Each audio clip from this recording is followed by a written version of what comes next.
খাগড়াছড়ি জেলার লক্ষ্মীছড়ি সেনা জোনের উদ্যোগে সম্প্রীতি ফুটবল টুর্নামেন্টের উদ্বোধন করা হয়েছে।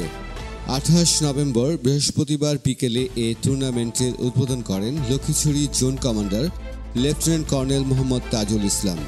এ সময় মেজর ফাহাদ সহ অন্যান্য সেনা অফিসারবৃন্দ উপস্থিত ছিলেন। এছাড়াও জনপ্রতিনিধি, রাজনৈতিক নেতৃবৃন্দ, সাংবাদিক উপস্থিত ছিলেন। উদ্বোধনী খেলায় সম্প্রতি বাজার একাদশ 1-1 গোলে দুল্লাতলী ড্রাগন স্পোর্টিং ক্লাবের মধ্যে ড্র হলে পয়েন্ট ভাগাভাগি করে নেন।